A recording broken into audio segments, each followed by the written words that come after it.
Sentence. Il s'agit ici de la mort d'un homme. Les échos sont chaotiques pour Amougou Belinga.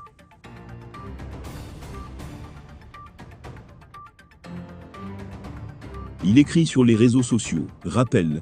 Il y a lieu de rappeler aux autorités camerounaises que l'affaire Martinez-Zogo n'est pas une affaire de détournement de deniers publics avec leurs multiples renvois. Il s'agit ici de la mort d'un homme, de l'assassinat crapuleux d'un père de famille, dans lequel sont suspectés des barbouzes.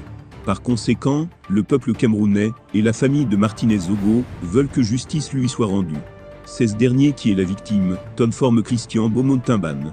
Tout indique maintenant que tous les feux sont au vert pour que Jean-Pierre Amougou Belinga et ses compagnons descendent en prison, sauf retournement de situation à la dernière minute.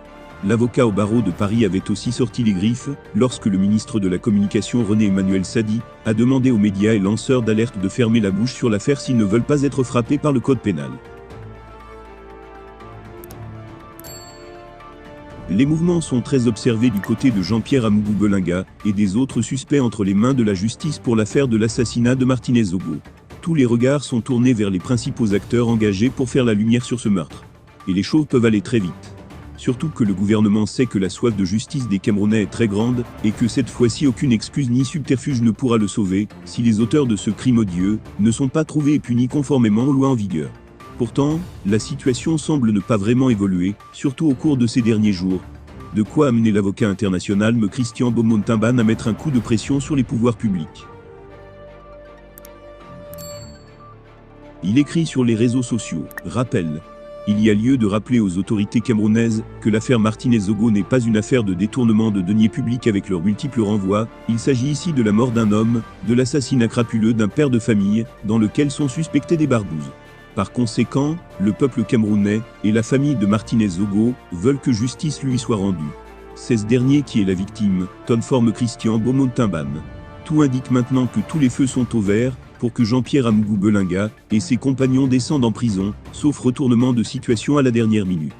L'avocat au barreau de Paris avait aussi sorti les griffes lorsque le ministre de la Communication René-Emmanuel Sadi a demandé aux médias et lanceurs d'alerte de fermer la bouche sur l'affaire s'ils ne veulent pas être frappés par le code pénal. Maître Christian Beaumont-Timban lui a fait apprendre une culture juridique. Le gouvernement et les journalistes ne sont pas tenus au secret de l'enquête et ne sont pas interdits de relater une procédure judiciaire.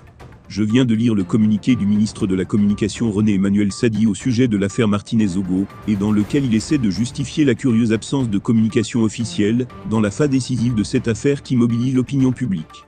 Certaines démonstrations juridiques sur l'information du public sur les procédures judiciaires y contenues sont juridiquement inexactes, notamment sur le respect du secret de l'enquête, qui s'imposerait au gouvernement, ou encore sur l'interdiction faite aux médias de relater le déroulement de la procédure en cours.